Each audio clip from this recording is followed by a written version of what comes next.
ये आपका आज का संपादकीय पाठ है। देखिए, संपादकीय पाठ एडिटोरियल आपको प्रारंभिक परीक्षा, मुख्य परीक्षा में जब आप लोग आंसर राइटिंग करते हैं, निबंध लिखते हैं, इंटरव्यू में हर जगह मदद पहुंचाता है।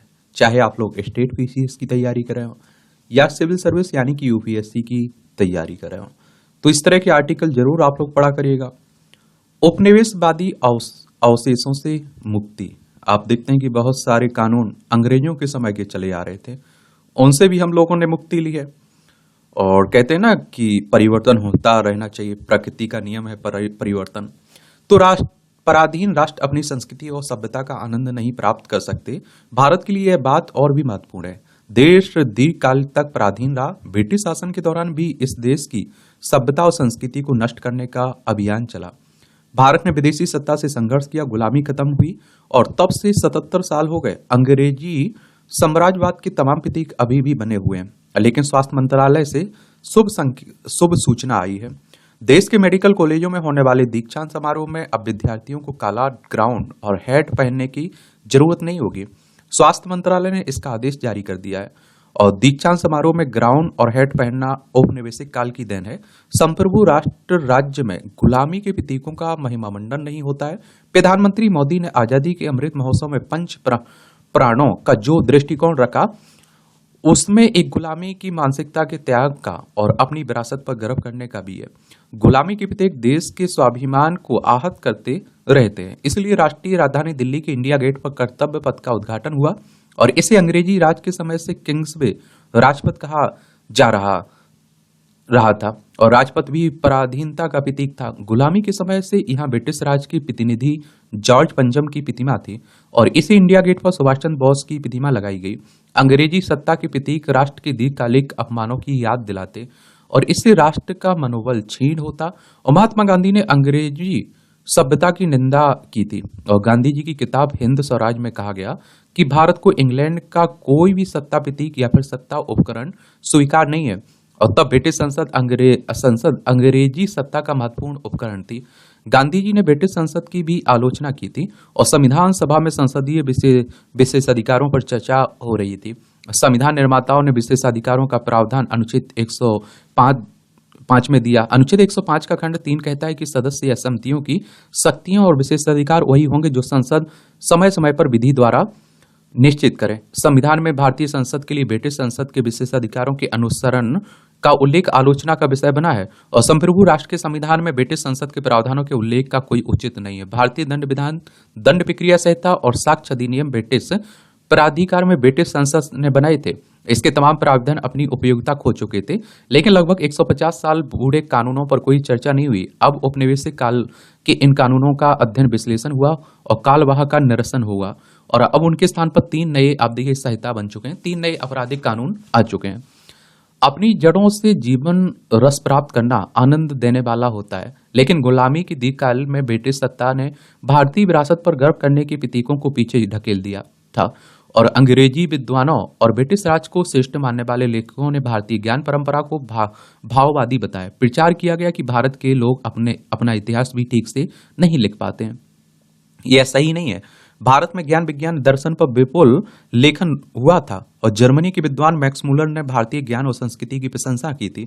मैक्स मूलर के संपादकत्व में भारतीय धर्म परंपरा और संस्कृति को समझाने के लिए 50 खंडों में sacred books of the east नाम से ग्रंथ छपे। अपनी संस्कृति और सभ्यता के प्रति आग्रही राष्ट्रभाव का विकास जरूरी और है। और भारतीय बजट का समय ब्रिटिश संसद के समय का अनुसरण कर रहा था। प्रशंसनीय है कि केंद्र सरकार ने उसकी तारीख और समय का परिवर्तन कर दिया। रेल बजट को आम बजट के साथ जोड़ दिया गया और 26 जनवरी को वीटिंग रिट्रीट कार्यक्रम में एवाइड विद मी गीत बजाया जाता था। अब इसे हटाकर कभी प्रदीप का लिखा ए मेरे वतन के लोगों गीत बजाया जाता है। मातृभाषा में अध्ययन करने का फैसला राष्ट्रीय शिक्षा नीति का भाग बन गया है। और विरासत महत्वपूर्ण संपदा है, इसमें ज्ञान परंपरा भी आती है। पूर्वजों ने राष्ट्र जीवन को सुंदर बनाने के लिए अनेक प्रयास किए। संस्कृति, दर्शन, कला, विज्ञान और विश्व को ठीक से समझने के लिए अनेक प्रयास अनुकरणीय है। भारतीय विरासत समृद्ध है और इसमें करणीय और अनुकरणीय विषयों की सूची होती है। विरासत से जुड़कर हम सब पूरे समाज के सक्रिय घटक बन जाते हैं। हम पूर्वजों से जुड़ जाते हैं और बेशक आप देखेंगे कि विरासत की संपदा भूतकाल की है और इसमें इतिहास के तथ्य जाना है। इतिहास और वर्तमान का मिलन जरूरी है। हजारों वर्ष प्राचीन देश होने के कारण यहाँ भिन्न भिन्न प्रकार की विरासतें हैं, सब मिलकर राष्ट्र का सामर्थ्य बढ़ाती हैं। पेड़ अपनी जड़ों से कटकर सूख जाते हैं। राष्ट्रों का जीवन ऊर्जा विरासत से मजबूत होता है। ज्ञान विज्ञान में भारत की जड़ें वैदिक काल से भी प्राचीन है। विरासत की जड़ें देश के समूचे हिस्से को प्रभावित करती हैं। दीक्षांत समारोह में विदेशी वेशभूषा सारा आनंद बेकार कर देते हैं। सत्ताधीश अंग्रेज चले गए, औपनिवेशिक ज्ञान और बेकार के प्रतीक छोड़ गए और इनसे पूरी तरह मुक्ति पानी चाहिए। न्यायालयों में भी विद्वान अधिवक्ता अपने तर्क देते समय न्यायमूर्ति को माई लॉर्ड, योर लॉर्डशिप कहते हैं। यह कथन ब्रिटिश परंपरा की उधारी है। सुप्रीम कोर्ट के प्रधान न्यायाधीश डीवाई चंद्रचूड़ ने इसे उचित नहीं माना था और अधिवक्ता भी काला कोट पहनकर आते हैं। भारत गर्म जलवायु का देश है। व्यवहारिक दृष्टि से वकीलों की वेशभूषा मौसम के विपरीत है। यह वेशभूषा भी स्वदेशी नहीं है। पंडित दीनदयाल उपाध्याय ने लिखा कि ब्रिटिश को राष्ट्र अनुकूल बनाना और राष्ट्र के प्राचीन वैभव को योगानुकूल बनाना होगा। विरासत से जुड़ाव स्वाभाविकता, इसलिए विरासत का सम्मान और संरक्षण हम सबका राष्ट्रीय कर्तव्य भी है। यह ऐसा ही समय है कि हम उपनिवेश काल के बचे कुचे अनावश्यक प्रतीकों और परंपराओं का परित्याग करें। लेखक उत्तर प्रदेश के विधानसभा के पूर्व अध्यक्ष हैं हृदय नारायण दीक्षित साहब, इनके द्वारा ये आर्टिकल लिखा गया है। आप क्या सोचते हैं? अपनी राय आप लोग बताइए। और देखिए हमारी संस्कृति, हमारा कल्चर, हमारी सभ्यता बहुत अच्छी है। आप देखिए हमारे यहाँ तो पेड़, जलवायु परिवर्तन की बात हो रही है, पर्यावरण प्रदूषण की बात हो रही है। हमारे देखिए पूर्वज पहले से ही पर्यावरणों की सुरक्षा करते थे, जलवायु को ध्यान में रखते थे, प्रकृति का रक्षक थे हम लोग। उत्तर प्रदेश की बात करें तो ये देखिए हमारा प्यारा भारत है। उत्तर प्रदेश, इसमें लखनऊ इसकी राजधानी है और इसकी अंतर्राष्ट्रीय सीमा नेपाल से लगती राज्यों में बिहार, झारखंड, छत्तीसगढ़, मध्य प्रदेश, राजस्थान, हरियाणा, हिमाचल प्रदेश, उत्तराखंड, दिल्ली, 8 राज्यों से लगती है। केंद्र शासित प्रदेश से लगती है। विधानसभा में 403 सीटें हैं, विधान परिषद में 100 सीटें हैं, राज्यसभा में 31 सीटें हैं, लोकसभा में 80 सीटें हैं। योगी आदित्यनाथ यहाँ के चीफ मिनिस्टर हैं। रेवड़ी संस्कृति का बढ़ता रोग, फ्री की बात हो रही कि हमारी सरकार आई तो हम ये देंगे, हमारी सरकार आई तो ये देंगे। जम्मू कश्मीर विधानसभा के चुनाव नजदीक आते ही राजनीतिक दल तैयारी में जुट गए। सभी अपना चुनावी घोषणा पत्र जारी करें। घोषणा पत्र वह दस्तावेज होता है जो चुनाव लड़ने वाले सभी राजनीतिक दल जारी करते हैं और इसमें वे जनता के सामने अपने वादे रखते हैं। इसके जरिए बताते हैं कि वे चुनाव जीतने के बाद जनता के लिए क्या करेंगे, उनकी नीतियां क्या होगी, सरकार किस तरह से चलाएंगे और उससे जनता को क्या फायदा मिलेगा। हालांकि वास्तविकता में घोषणा पत्र वादों का पिटारा मात्र होता है। राजनीतिक दल लोगों के वोट पाने के लिए मुफ्त बिजली, पानी की आपूर्ति, बेरोजगारों और दैनिक वेतनभोगी श्रमिकों और महिलाओं को भत्ता, साथ साथ गैजेट जैसे लैपटॉप, टीवी, स्मार्टफोन आदि देने का वादा करते हैं। लेकिन ये कितने पूरे होते हैं, ये अलग चर्चा का विषय है।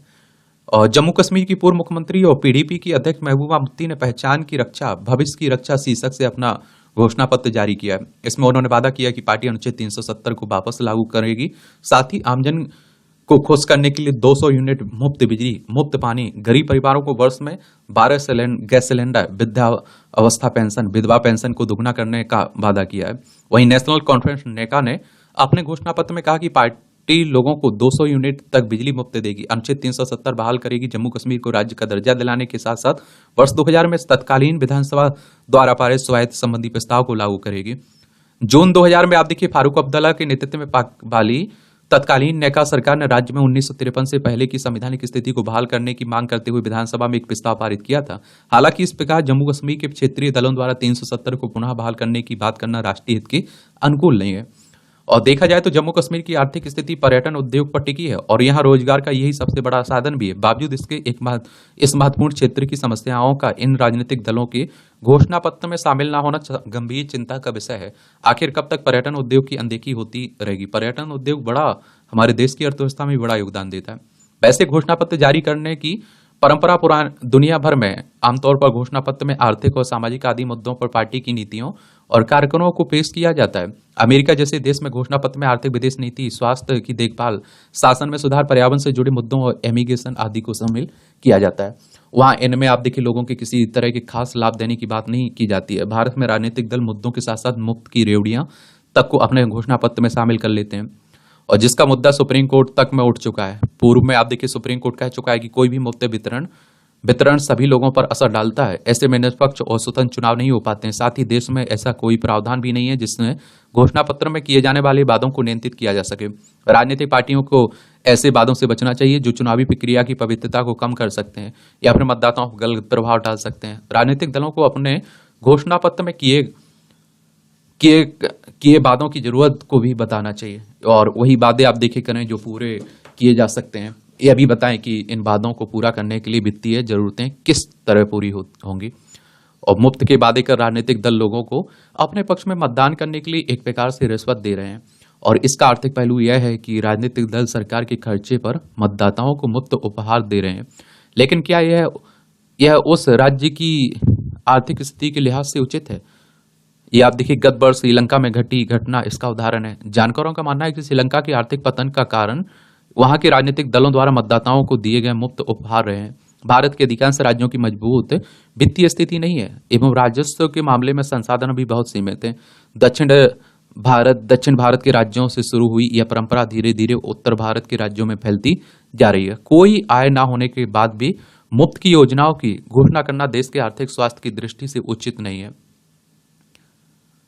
और आप देखिए, आमदनी की कोई ठोस योजना ना होने के बाद भी राजनीतिक दल भारी भरकम घोषणाएं कर जनता को छलने का कार्य करते हैं। किसी वर्ग विशेष को मुफ्त की योजनाएं देकर जनता पर टैक्स का भार डाला जाता है। मुफ्त में सुविधाएं उपहार देने से अंततः सरकारी खजाने पर असर पड़ता है। यह एक गलत परंपरा है। अब इस रेवड़ी संस्कृति पर गंभीरता से चिंतन करने का वक्त आ गया है और जब तक अपने वादों पर खरा उतरने की कोई वैधानिक बाध्यता नहीं तय की जाती, तब तक सुप्रीम कोर्ट और चुनाव आयोग को इस तरह की घोषणाएं करने से राजनीतिक दलों को रोकना चाहिए। फिर चुनाव प्रचार के दौरान वादे करते हुए राजनीतिक दलों को केवल राजनीतिक पहलुओं पर विचार करना बुद्धिमानी नहीं है, आर्थिक हिस्से को भी ध्यान में रखना जरूरी है क्योंकि अंततः बजटीय आवंटन और संसाधन सीमित है।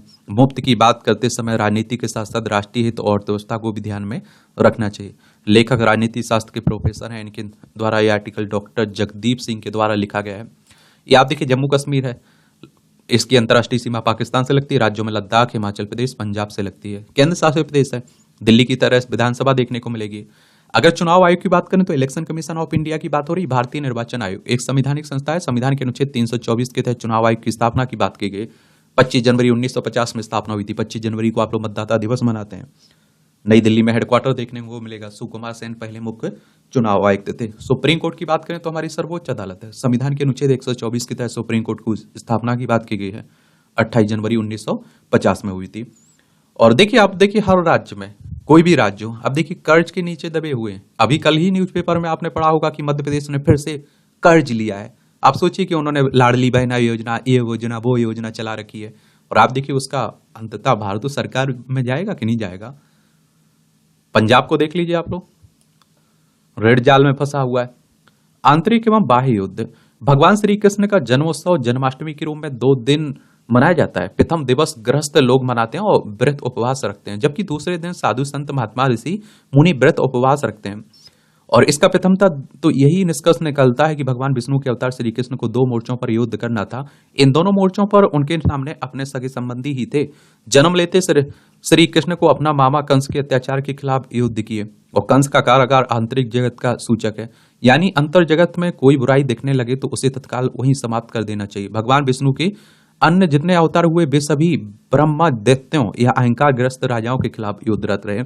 अकेले श्री कृष्ण ही ऐसे अवतार इन जो कंस के छल पंच के आघातों को सहते हुए पृथ्वी पर लोक शांति के लिए बंसी बजाते और जीवन में मधुर का संदेश देते।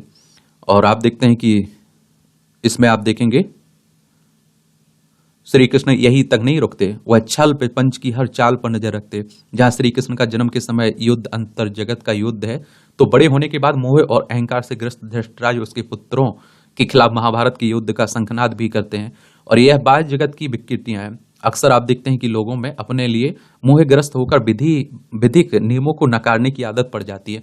खासकर धन या शक्ति से संपन्न लोगों में अहंकार का समावेश हो जाता है और अहंकार के लिए शरीर में स्थित 5 ज्ञानेंद्रियां विकारग्रस्त होती हैं। तब विवेक रूपी श्री कृष्ण ज्ञान रूपी 5 पांडवों का साथ देकर अहंकारी सेना के खिलाफ युद्ध करते हैं। वह स्वजनों की चिंता न करने की सलाह देते हैं। यही स्वजन मन के भाव में स्थित होते हैं और चूंकि श्री कृष्ण 2 मोर्चों पर युद्ध करते हैं, इसलिए उनका जन्मोत्सव भी 2 दिन मनाना सार्थक प्रतीत होता है। कृष्ण भगवान से आप सीखिए। आपने देखा होगा इस तरह के जो एपिसोड हैं उसमें हमेशा वो मुस्कुराते रहते हैं और आप देखिए हमारी आपकी जिंदगी में क्या कृष्ण भगवान से ज्यादा समस्याएं हो सकती हैं? बिल्कुल नहीं हो सकती हैं। आप सोचिए कि जन्म नहीं लेने दिया जा रहा है। आप देखिए उसके परिवार, उनके जितने भी भाई बहनें हो रही, भाई हो रहे हैं, मार दिया जा रहा है। आप देखते हैं कि जैसे तैसे वो बचते हैं। और आप सोचिए उस समय के राजा से, अपने मामा से उनकी लड़ाई रहती है, जो उनकी जान का दुश्मन है एक तरह से, कैसे बचते बचते आप देखते हैं कि आगे बढ़ते हैं। तो बहुत कुछ सीख सकते हैं हम लोग रामायण से, महाभारत से। कहते हैं कि रामायण सिखाती है हमें कि क्या करना चाहिए, और महाभारत सिखाती है कि हमें क्या नहीं करना चाहिए। अभी जो आप देखिए पेंशन, नई पेंशन स्कीम आई है ना, उसकी बात हो रही, यूपीएस की जरूरत।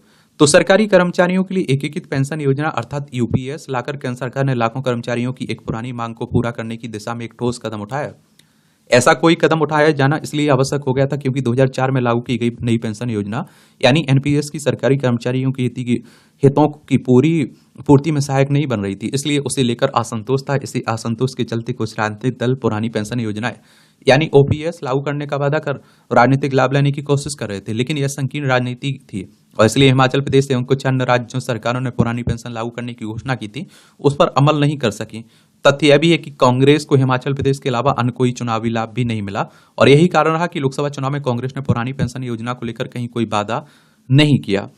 और यह आश्चर्यजनक है कि अब वही कांग्रेस यूपीएस को लेकर सरकार पर तंज कस रही है। इस योजना को सरकार का एक और यू टर्न बता रही है। स्पष्ट है कि कांग्रेस और विपक्ष के अन्य नेता यह भूल रहे हैं कि बहुत पहले वित्त मंत्री निर्मला सीतारमण ने एक नई पेंशन योजना लाने का वादा किया था और इसी संदर्भ में एक समिति भी गठित की गई थी। यह अच्छा हुआ कि सरकार यूपीएस के रूप में एक ऐसी पेंशन योजना लाने में समर्थ रही जो सरकारी कर्मचारियों को भी संतुष्ट करेगी, सरकार के लिए बहुत अधिक बोझ भी नहीं साबित होगा। यह योजना इसलिए सरकारी कर्मचारियों को संतुष्ट करने वाली है क्योंकि यह काफी कुछ पुरानी पेंशन योजना से की है। अंतर केवल इतना है कि इस नई पेंशन योजना में कर्मचारियों को 10% योगदान देना होगा और इससे उन्हें कोई समस्या नहीं आने वाली है क्योंकि नई पेंशन योजना में भी इतना अंश देते थे, लेकिन उसमें कितनी पेंशन मिलेगी इसे लेकर अनिश्चितता रहती थी। यह लगभग तय है कि राज्य सरकारें भी यूपीएस को अपनाना पसंद करेंगी। महाराष्ट्र सरकार ने तो इस दिशा में पहल भी कर दी है। सरकारी कर्मचारियों के पेंशन के एक जटिल मसले को सुलझाने के लिए की बात केंद्र सरकार के लिए उचित होगा कि ईपीएस 95 को भी ऐसा रूप स्वरूप देने की दिशा में आगे बढ़े और जिससे निजी क्षेत्र में आप देखते हैं कि कर्मचारियों के हितों की भी पूर्ति हो। यूपीएस लाकर केंद्र सरकार ने केवल सरकारी कर्मचारियों की मांग ही नहीं पूरी की है बल्कि संभावित राजनीतिक नुकसान को से बचने का भी उपाय किया है। अब जब सरकारी कर्मचारियों के पेंशन हितों की रक्षा के लिए कदम उठा लिया गया तब उनके लिए यह आवश्यक हो जाता है कि वे अपने कामकाज में जवाबदेही उस जिम्मेदारी का परिचय दें और इससे कोई इनकार नहीं कर सकता है कि सरकारी कामकाज के तौर तरीके में सुधार की आवश्यकता है। जर्जर व्यवस्था, तो स्कूल का जर्जर छज्जा गिरने से उत्तर प्रदेश के बाराबंकी जिले में शिक्षिका सहित 65 बच्चों के चोटेला होने की घटना ने एक बार फिर शिक्षा प्रशासन की लचर भूमिका उजागर की है। वर्षा के वर्तमान मौसम में किसी पुरानी इमारत का छज्जा गिरना कोई असामान्य बात नहीं है और वर्षा के बाद धूप निकलने पर ऐसी घटनाएं होती ही हैं, लेकिन यदि सावधानी बरती जाती तो छज्जा गिरने के बाद बच्चों को चोट चपेट में से बचाया जा सकता। सावधानी बरतना तो दूर, शिक्षा अधिकारियों ने स्कूली संचालकों की लापरवाही और छल की न केवल अनदेखी की बल्कि उसे छिपाने की घृणित कार्य भी किया। यह दुर्भाग्य कि जब भी ऐसी दुर्घटना होती है तो ऊपर से ठीक ठाक दिखने वाली व्यवस्था की परत दर परत पोल खुलने लगती है और आप देखिए कि जिस विद्यालय में यह दुर्घटना हुई है वह न केवल जर्जर भवन में चल रहा था बल्कि उसकी यथोचित मान्यता भी नहीं थी। आरोप है कि विद्यालय में इंटरमीडिएट तक की कक्षाएं संचालित की जा रही थी जबकि मान्यता मात्र 8वीं तक की थी। 2 वर्ष पहले इसकी शिकायत भी हुई थी। शिक्षा विभाग के अधिकारियों की विद्यालय संचालकों के साथ दुर्भी संधि इसी बात से प्रमाणित होती कि जिस शिकायत की 2 साल तक कोई शोध नहीं ली गई उस पर 2 दिन पहले तिथि में एक नोटिस जारी कर दी गई और मान्यता से पहले विद्यालय भवन की स्थिति देखी जाती है, लेकिन इस भवन का निर्माण ही अधो मानक था, यानी सब कुछ आंख मूंद कर चल रहा था। आश्चर्य यह है कि शिक्षा विभाग के अधिकारी हर साल सत्र शुरू होने से पहले विद्यालयों की जांच करते हैं लेकिन उन्हें कमी तक नजर नहीं आती है जब तक कि कोई दुर्घटना न घट जाए। कमजोर व जर्जर भवनों की दृष्टि से यह ऋतु संवेदनशील होता है। बेहतर होगा कि पूरे प्रदेश में एक बार अभियान चलाकर ऐसे भवनों की जांच करा ली जाए। और हमारे यहाँ पैसा बड़ी चीज है ना, आप देखते हैं यहाँ सब हो जाता है। अधिकारी आता है, अधिकारी को सो के लौट जाता है, जो पास नहीं होने लायक होता है वो भी पास करवा देते हैं। वो किसने से सीखें स्त्री सम्मान। मानवता के प्रतिनिधि, कर्मशील जीवन के समर्थक और लोक कल्याणकारी समाज के मार्गदर्शक श्री कृष्ण के साथ द्रौपदी का स्मरण हो ही जाता है। जीवन सारथी कहे जाने वाले कृष्ण अपनी सखी के मान की रक्षा करने वाली भूमिका में सबसे ज्यादा मानवीय लगते हैं। श्री कृष्ण का यह रूप समग्र समाज की चेतना को जगाने वाला है, हर पीढ़ी के लिए प्रासंगिक है और समानता के पहलू पर व्यवहारिक समझ को खाद पानी देने वाला है। सखा रूप में श्याम मन के सबसे सुंदर पक्ष के परिष्करण का पाठ पढ़ाते हैं, पाठ जो स्त्रियों के सम्मान की रक्षा से जुड़ा है, महिलाओं की अस्मिता को बचाने और बचाए रखने के लिए बचाए रखने से रखने ने लिए अपनों परायों की साझी भागीदारी की सीख देता है। निरतकार कर्मशील रहने की सीख देने वाले श्री कृष्ण संसार को स्त्री अस्मिता के अर्थ समझाने वाले भी रहे। मुरलीधर ने अपने जीवन के हर पड़ाव पर महिलाओं को स्नेह और सम्मान का अधिकारी माना है। बात चाहे बालक कान्हा के माँ यशोदा से स्नेहीमयी जुड़ाव की हो या फिर द्रौपदी की पीड़ा साझा करने वाली सखा केशव की हो, गोपाल रूप में गोपियों संग आत्मीय मेल की हो या फिर सुभद्रा के भाई के रूप में योगेश्वर कृष्ण का स्नेहपूरित भाव चाहो, और उनकी स्तरीय स्वरूप में आम जीवन से जुड़ा बहुत कुछ स्त्री सम्मान के मोर्चे पर सीख देने वाला है। महत्वपूर्ण बात है कि कृष्ण स्त्रियों का मान सम्मान करने के साथ ही उनका मनोबल बढ़ाने और मनुहार करने का पाठ भी पढ़ाते हैं। किसी भी इंसान के व्यक्तित्व को मन से मान देने के लिए प्रेम, संग, प्रशंसा और जीवन में प्राथमिकता देने का भाव आवश्यक है। तकनीकी विस्तार और सिमटी मानवीयता के इस दौर में हर ओर आप देखिए बर्बर घटनाएं हो रही हैं। आए दिन सामने आ रही स्त्री शोषण की घटनाओं में विकृत होते मानव स्वभाव की झलक दिख रही है और असभ्य बर्ताव और आदिम सोच के ऐसे उदाहरण पूरे परिवेश को ही कटघरे में खड़ा करने वाले हैं। मर्यादित व्यवहार का अर्थ समझाना आवश्यक हो चला है। ऐसे में सब मानवीय जीवन का पाठ पढ़ाने वाले योगेश्वर श्री कृष्ण स्मरण हो जाते हैं। उनकी हर सीख बंधाई धारणाओं और मानसिक जड़ता को तोड़ने वाली है। आमजन को अत्याचार से आप देखते लड़ने और जागरूक रहने का संदेश देती है। मर्यादा के मान की समझ को बल देने वाली श्री कृष्ण कहते हैं कि पुरुष होने की पहली शर्त है कि स्त्री सम्मान। जो पुरुष विपत्ति में पड़ी स्त्री की आतताइयों से रक्षा करता है, उससे बढ़कर पुण्य आत्मा पुरुष कोई नहीं है। कृष्ण के चरित्र में ही स्त्री स्वाधीनता के मुखर समर्थन वाले कई पक्ष समाहित हैं। व्यक्तिगत हो या फिर सामाजिक, हर मोर्चे पर आज हमें ऐसे ही जीवन सूत्रों की आवश्यकता है। क्या है? आवश्यकता है। ये टिप्पणियां पढ़ना करे तो पढ़ सकते हैं आप लोग। इसकी पीडीएफ मैं टेलीग्राम पर डाल देता हूं, तो वहां से जाकर आप लोग डाउनलोड भी कर सकते हैं। विश्व बैंक की रिपोर्ट को निरस्त करे भारत। विश्व बैंक यानी कि वर्ल्ड बैंक की बात हो रही है, अंतर्राष्ट्रीय वित्तीय संस्थान है ना। 7 जुलाई 1944 में स्थापना हुई थी। वॉशिंगटन डीसी यूएसए में इसका हेडक्वार्टर आपको देखने को मिल जाएगा। तो ये क्या रिपोर्ट है? इस तरह की संस्थाओं के द्वारा जो रिपोर्ट जारी की जाती है, उस संस्था के बारे में, रिपोर्ट के बारे में जरूर याद रखा करिएगा। विश्व बैंक ने हाल ही में विश्व विकास रिपोर्ट में जारी करते हुए यह दावा किया है कि 108 मध्यम आय वाली अर्थव्यवस्थाओं के आंकड़ों पर आधारित है, जिसमें दुनिया की 75% आबादी रहती है और जो सकल घरेलू उत्पाद का 40% उत्पन्न करते हैं। विश्व बैंक की रिपोर्ट ने भारत और इंडोनेशिया की औद्योगिक नीति की आलोचना करते हुए कहा कि बहुत अधिक विकास के आधार पर तेजी से अमीर बनने के बजाय उन्हें लंबी अवधि के लिए धीमी लेकिन निरंतर वृद्धि का लक्ष्य रखना चाहिए। रिपोर्ट में सुझाव दिया गया कि मध्यम आय वाले देशों को घरेलू प्रौद्योगिकी विकास का मोह छोड़ देना चाहिए। अन्य देशों, विशेष रूप से विकसित देशों और उनकी कंपनियों द्वारा विकसित प्रौद्योगिकी का उपयोग करना चाहिए, क्योंकि स्वयं की प्रौद्योगिकी विकसित करने का प्रयास संसाधनों की बर्बादी होगी। इस मामले में इस रिपोर्ट में सरकारी सहायता देकर विदेशी प्रौद्योगिकी अपनाने को बढ़ावा देने के लिए दक्षिण कोरिया की प्रशंसा करते हुए ब्राजील की आलोचना की गई। उसने अंतर्राष्ट्रीय बौद्धिक संपदा पर कर लगाकर विदेशी प्रौद्योगिकी को हतोत्साहित किया है और जिसके दुष्परिणाम उसे भुगतने पड़े हैं। और इस रिपोर्ट में भारत को आगाह किया गया कि वह अपनी स्वयं की तकनीक विकसित करने की कोशिश ना करे, जैसा कि मलेशिया और इंडोनेशिया ने करने की कोशिश की। हैरानी की बात है कि भारत की सेमीकंडक्टर नीति और रक्षा आत्मनिर्भरता नीति की भी आलोचना की गई है। द इकोनॉमिस्ट लिखता है कि भारत द्वारा 509 रक्षा उत्पादों के आयात पर प्रतिबंध लगाने के बाद भारत दुनिया के शीर्ष 25 रक्षा निर्यातकों की सूची से बाहर हो गया है। और रिपोर्ट में प्रसिद्ध अर्थशास्त्री सुम्पीटर के नाम का इस्तेमाल करते हुए लेखकों ने यह भी कहने की कोशिश की है कि भारत में सरकारी संरक्षण और नई विदेशी फार्मों के प्रवेश पर प्रतिबंध के कारण कुशल फार्म भी कुशल नहीं रह पाएंगे। रिपोर्ट में कहाँ गलती हुई है? ऐसा लगता है कि विश्व बैंक इस बात से नाराज है कि भारत सरकार ने टेस्ला इलेक्ट्रिक कार कंपनी के प्रस्ताव और शर्तों को खारिज कर दिया है और आयात शुल्क में पूरी छूट देने से इंकार कर दिया है।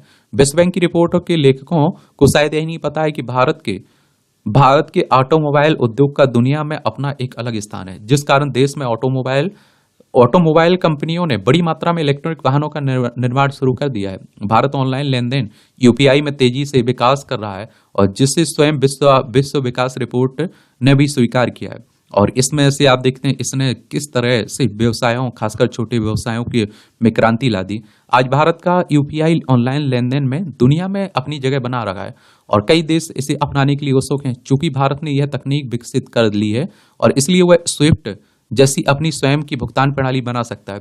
भारत ने मित्र देशों से रुपए में तेल खरीदने जैसे लेन देन करना शुरू कर दिया है, जो जाहिर तौर पर अमेरिका और यूरोप के देशों को पसंद नहीं है। और आप देखिए, अंतरिक्ष क्षेत्र एक और उदाहरण है जहां भारत ने अपनी स्वदेशी तकनीक विकसित कर, या आप देखेंगे कि पीएसएलवी और चंद्रयान जैसी परियोजनाओं को सफलतापूर्वक लॉन्च किया है। आज स्थिति यह है कि चंद्रयान बनाकर भारत चंद्रमा के अंधेरे हिस्से से में पहुंचने वाला पहला देश बन गया है। जिस लक्ष्य के लिए अमेरिका को 166 अरब डॉलर खर्च करने पड़े, भारतीय विज्ञानियों ने उसे केवल 615 करोड़ रुपए में हासिल कर लिया है। जबकि विश्व बैंक को समझना होगा कि पिछले 5 वर्षों में भारत का रक्षा निर्यात कई गुना बढ़ गया है, और वह रक्षा उत्पादों के लिए आकर्षण का केंद्र बन गया है। रक्षा क्षेत्र में भारत की बढ़ती भूमिका को लेकर विश्व बैंक का चिंतित होना स्वाभाविक है, क्योंकि इसके साथ ही विकसित औद्योगिक देशों के रक्षा बाजार अब सिकुड़ रहे हैं, और दुनिया रक्षा वस्तुओं के लिए भारत की ओर रुख कर रही है। विश्व बैंक यह क्यों भूल जाता है कि इन सभी तथाकथित गलतियों के बावजूद भारत दुनिया की सबसे तेजी से बढ़ती अर्थव्यवस्था बना हुआ है, जबकि विकसित देश भयंकर मुद्रास्फीति और संकुचन या फिर ठहराव की स्थिति से गुजर रहा है। अधिकांश यूरोपीय देश खराब मुद्रास्फीति, आर्थिक गिरावट, कर्ज के बोझ से गुजर रहे हैं। भारत भुगतान संतुलन में घाटे से बाहर आ रहा है, और वर्ष 2024-25 के केंद्रीय बजट में देश में नवाचार को बढ़ावा देने के लिए 1 लाख करोड़ रुपए का कोष बनाया गया। बजट शब्द का हमारे संविधान में उल्लेख नहीं है। वार्षिक वित्तीय विवरण की बात की गई संविधान के अनुच्छेद 112 में। बहुआयामी गरीबी में अभूतपूर्व कमी आई है, और सभी बेघरों को घर दिए जा रहे हैं। गरीबों को सरकारी सहायता, बिजली, पानी, शौचालय, शिक्षा, स्वास्थ्य सुविधाओं की व्यवस्था गरीबों के जीवन में बदलाव ला रही है। विश्व बैंक को यह पता होना चाहिए कि वर्तमान में क्रय शक्ति समता के आधार पर भारत की प्रति व्यक्ति आय $10,000 से ऊपर पहुंच रही है, जो अमेरिका की प्रति व्यक्ति आय का 10% से अधिक है। इसलिए अगले 23 वर्षों में उच्च आय वाले देश बनने के भारत के संकल्प का मजाक उड़ाना उचित नहीं है। और विश्व बैंक की रिपोर्ट को 108 देशों के आंकड़ों पर आधारित शोध बता रहा है कि वह वास्तव में एक मनगढ़ंत लेख है, और जिसमें तर्क और जमीनी हकीकत से कोई वास्ता नहीं है। भारत की नीति निर्माताओं से विशेष अनुरोध है कि ऐसी रिपोर्टों को खारिज करते हुए भारत सरकार को इस पर अपना विरोध दर्ज कराना चाहिए। आप क्या सोचते हैं, अपनी राय दे सकते हैं।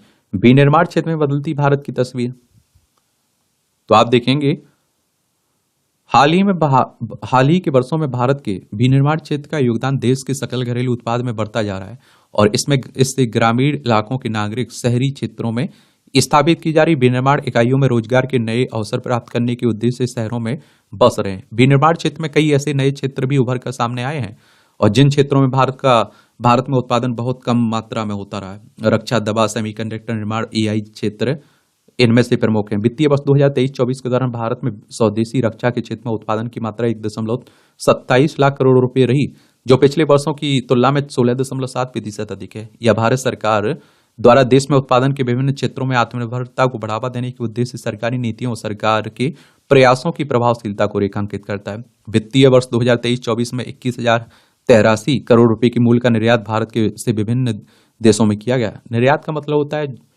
आप कुछ बेच रहे हैं, आयात का मतलब होता है कुछ खरीद रहे हैं। पिछले वर्ष की तुलना में 32.5% अधिक है, और यह भारत में रक्षा के क्षेत्र में हुए कुल उत्पादन का लगभग 20% है। स्वदेशीकरण की नीति के अनुपालन का सुपरिणाम ही रक्षा के क्षेत्र में उत्पादन एवं निर्यात में हो रही वृद्धि के रूप में दिखाई देने लगा है।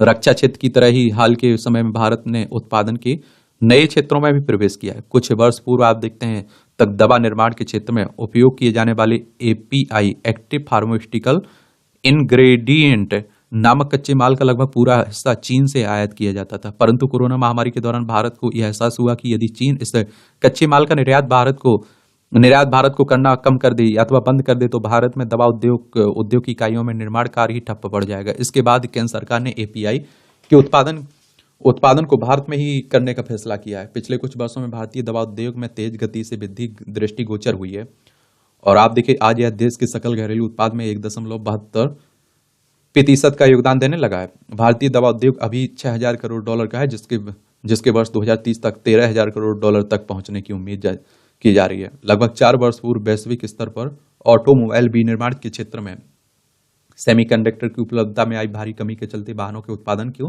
बड़ी संख्या में कम करना पड़ा था। परंतु इसके बाद केंद्र सरकार ने यह बीड़ा उठाया था कि सेमीकंडक्टर के निर्माण के क्षेत्र में भारत को वैश्विक हब बनाया जाएगा। भारत में सेमीकंडक्टर का बाजार 2400 करोड़ डॉलर का है, जो वर्ष 2025 तक बढ़कर 10,000 करोड़ डॉलर का हो जाने की संभावना है। और इस संदर्भ में केंद्र सरकार ने कई कदम उठाए हैं एवं सेमीकंडक्टर की विनिर्माण इकाइयां भारत में अधिक से अधिक संख्या में स्थापित हो सकें, इसके लिए भी केंद्र सरकार द्वारा गंभीर प्रयास किए जा रहे हैं। भारत द्वारा सेमीकंडक्टर उत्पादन में वैश्विक नेतृत्व हासिल किया जा सकता है। काउंटर पॉइंट रिसर्च और India electronics and semiconductor association की एक रिपोर्ट के अनुसार भारत का सेमीकंडक्टर बाजार 2026 तक लगभग 6400 करोड़ डॉलर का हो जाएगा, जो 2019 की तुलना में 3 गुना अधिक होगा। इसी प्रकार भारत में आज आर्टिफिशियल इंटेलिजेंस के क्षेत्र में भी बहुत अधिक शोध चल रहा है, ताकि आने वाले समय में पूरे विश्व में भारत ही इस क्षेत्र में अपनी सर्वश्रेष्ठता सिद्ध कर सके। इससे भारत में रोजगार के लाखों नए अवसर भी निर्मित हो रहे हैं और ग्रामीण क्षेत्रों पर नागरिकों का दबाव भी कम हो रहा है और दूसरे देशों पर भी हमारी निर्भरता कम होगी। समझ रहे? तो इस तरह के आर्टिकल मिले तो आप देखिए बहुत अच्छी बात रहती है।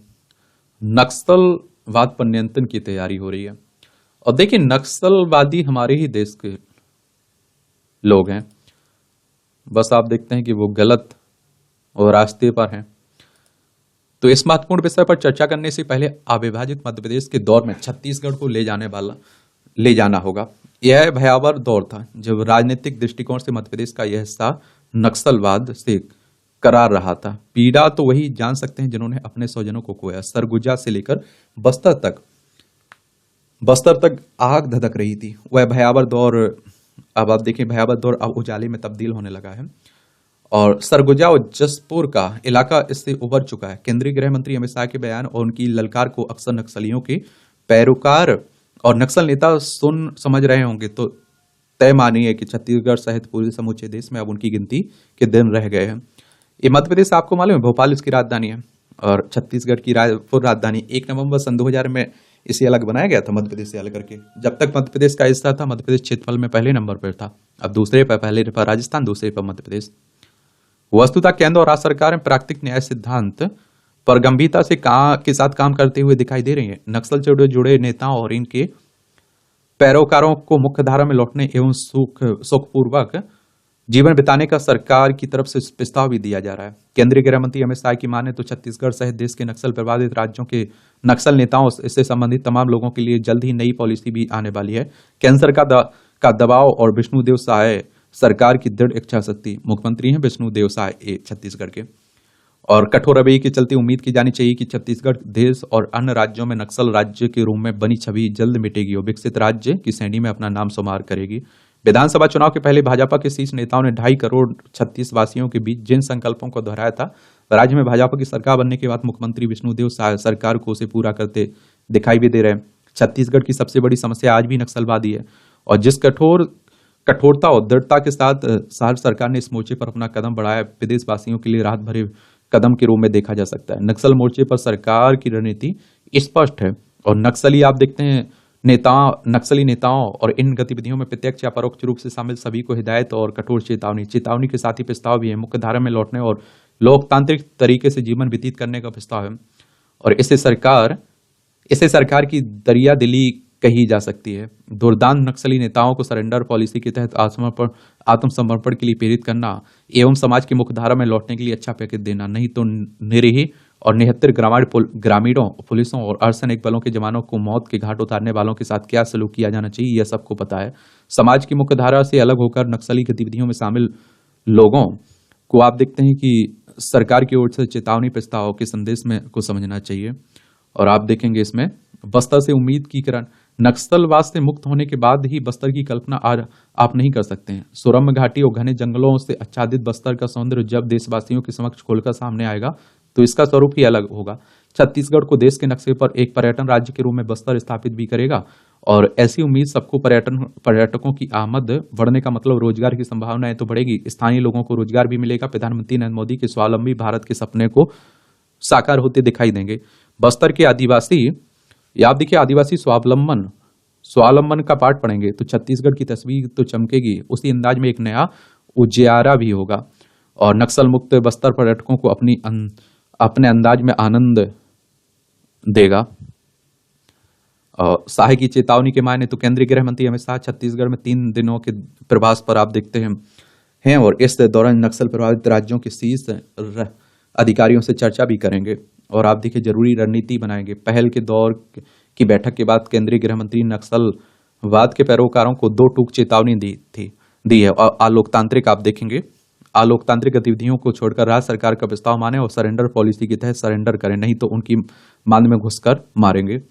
और आप देखिए केंद्रीय गृह मंत्री की चेतावनी के अपने अलग मायने हैं। सरकार का रवैया कठोर है, सुरक्षा बलों और निरीह लोगों को अब यूं ही नक्सलवाद की आग में नहीं झोंका जाएगा। और आप देखिए इस आग को भी बुझाने की तैयारी है। सुशासन की दिशा में बढ़ते कदम तो नक्सलवाद की चर्चा के बीच राज्य सरकार द्वारा आम लोगों और नौनिहालों की बेहतरी के लिए उठाए जा रहे कदमों और लिए जा रहे निर्णयों की भी चर्चा जरूरी है। भावी पीढ़ी की बेहतरी के लिए शिक्षा के स्तर को ऊंचा उठाने और मापदंड के अनुरूप बच्चों को शिक्षा मिलने की इस दिशा में सरकार ने कदम उठाया। शिक्षक और विद्यालयों के लिए युक्ति संगत योजना हो या फिर भ्रष्टाचार पर लगाम लगाने के लिए शुरू किए गए प्रयास राज्य को सुशासन की दिशा में आगे बढ़ाने का सराहनीय प्रयास के नजरिए से देखा जाना चाहिए। अच्छी बात है।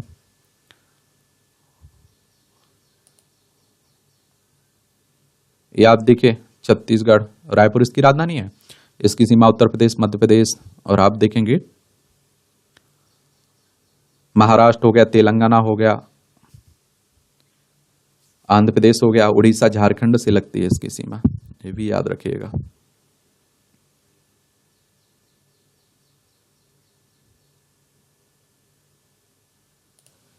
इंटरनेट पर प्रैंक कंटेंट का प्रभाव, एक तो आप देखिए प्रैंक जो कंटेंट रहता है ना, और आप देखिए मजाक बन रहे लोगों की चिंता भी निजता के अधिकार का भी मामला बनता है। तो आजकल आप देख भी रहे होंगे इस तरह के वीडियोज, पढ़ना हो तो पढ़ सकते हैं आप लोग। तो ये दैनिक जागरण का संपादकीय पाठ है। एक जनसत्ता का आर्टिकल भी बड़ा अच्छा लिखा जाता है, एग्जाम के डिमांड के लेवल का ही रहता है।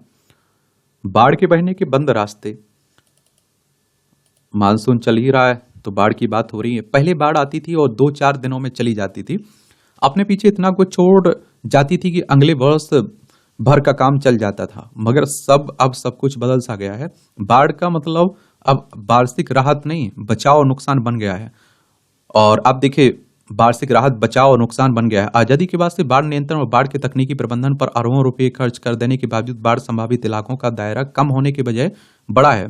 आज आप देखें पूरे बिहार का 73% हिस्सा बाढ़ प्रभावित क्षेत्र है। पूरे भारत के स्तर पर यह आंकड़ा कुल प्रभावित क्षेत्रों का 6वां हिस्सा है। दरअसल बाढ़ की भयावहता के लिए हम खुद जिम्मेदार हैं। यह हमारी नदी और उससे जुड़े समूचे परिस्थितिकी तंत्र को लेकर नासमझी का एक बेहतर नमूना है। पूरे बिहार में लगभग 600 छोटी बड़ी जलधाराएं हैं। अकेले चंपारण में लगभग दर्जन भर मुख्य धाराएं नेपाल में हिमालय से निकलकर नीचे मैदानी इलाकों की तरफ आती हैं।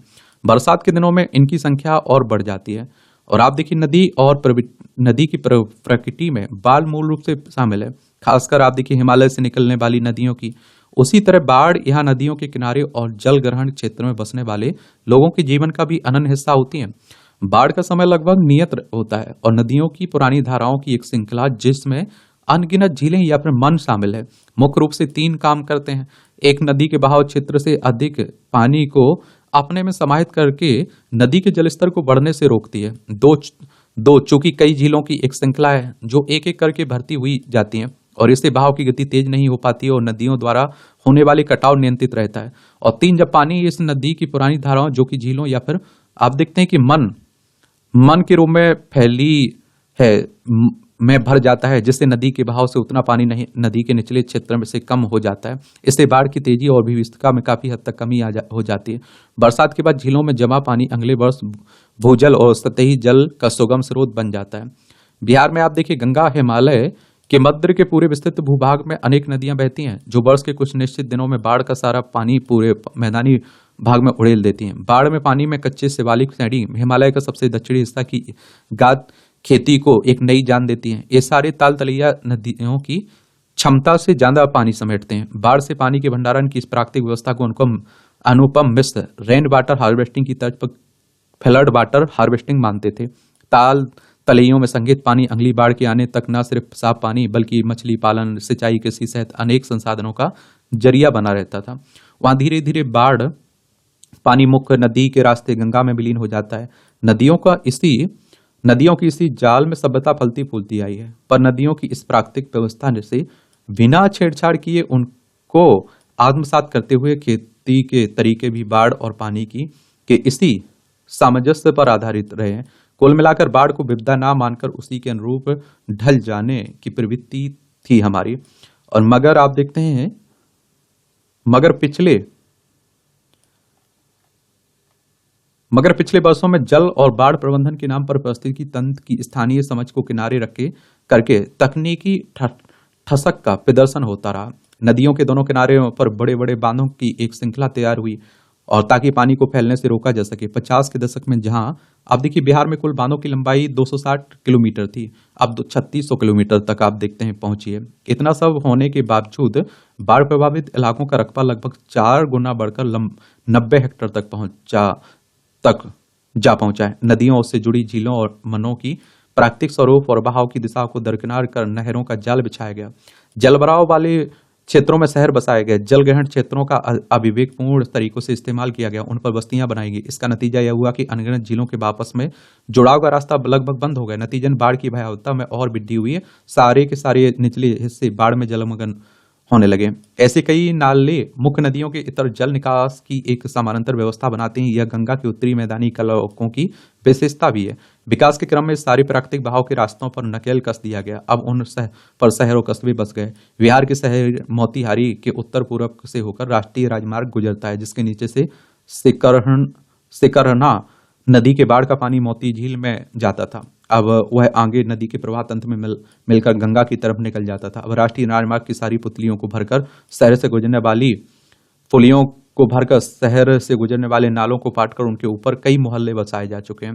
और इससे बाढ़ की पानी का निकास ना हो पाने से सिकरना और मोतिहारी के बीच का इलाका जलमग्न होने लगा है, जिससे शहर के निचले हिस्से में भी शामिल है। उत्तर बिहार के लगभग हर शहर की कमोबेश यही स्थिति है। हालांकि यह दौर स्मार्ट सिटी बसाने का है, पर हम तो अभी सख्त हैं प्रबंधन के नाम पर तकनीक के भोंडे प्रदर्शन को। अब बाढ़ का पानी निकास के अभाव में हफ्तों महीनों तक नहीं निकल पाता है, जिससे खेती का चक्र बुरी तरह प्रभावित हो रहा है। किसान बाढ़ उतर जाने के बाद भी खेतों में फैली उपजाऊ मिट्टी का लाभ नहीं ले पा रहे हैं, क्योंकि पानी निकास का अभाव में वहीं ठहर गया है। बाढ़ अब खेतों, खलिहानों, गांवों और शहरों को अपना निशाना बना रही है, छोड़ जा रही है अपनी पीछे त्रासदी। हम हैं कि बाढ़ नियंत्रण के नाम पर सब कुछ कर रहे हैं, मगर वह असल बात नहीं समझ पा रहे हैं, ना अमल में ला पा रहे हैं जो प्रकृति सम्मत है, भले ही उसकी कीमत कुछ भी चुकानी पड़े। और अब देखिए, यह सर्वविदित है कि बाढ़ की तबाही पानी से नहीं बल्कि खोखले प्रबंधन से आती है। कहावत है कि नदी अपना रास्ता और प्रवाह क्षेत्र कभी नहीं भूलती है, कम से कम अगले 100 वर्षों तक। उस पर आज नहीं तो कल वह दावा जरूर करती है। इस वर्ष की बाढ़ शायद हमें कुछ सीख दे जाए कि नदी तो बाढ़ आएगी ही, नदी है तो बाढ़ आएगी, उसे बांधने की जरूरत नहीं है, उसे बहाव का रास्ता भर देना, और उसके लिए प्रकृति ने सब इंतजाम पहले से ही कर रखे हैं। बाढ़ के फायदे भी होते हैं देखिए, लेकिन हम लोगों ने क्या किया कि बड़ा हम लोग प्रकृति पे चल रहे हैं। हम लोग कहते हैं कि ये बना रहे हैं, वो बना रहे हैं, पुल बना रहे हैं, नली सड़कें बना दे रहे हैं पक्की, वहां आप देखते हैं, और झीलों के ऊपर हम लोग शहर बसा दे रहे हैं। अब बेंगलोर का हाल देख लीजिए आप लोग। तो ये परेशानी हुई रहती है। परेशानियां जरूर आप लोग जो बाढ़ की दुष्परिणाम को बढ़ा देती हैं, उनके जरूर आप लोग नोट कर लिया करिएगा पॉइंट। और जब बाढ़ पर कुछ लिखने के लिए आ रहा है तो आप लोग जरूर लिखा करिएगा, ठीक है। तो इस तरह से आप देखेंगे कि आज के संपादकीय पाठ की कहानी खत्म होती है। आप लोग पढ़ते रहिए, एंजॉय करते रहिए। मेरी तरफ से शुभकामनाएं, ईमानदारी से मेहनत करिए। अगर कोई सवाल हो मेरे लिए, सुझाव हो, तो आप लोग जरूर बताइएगा। धन्यवाद।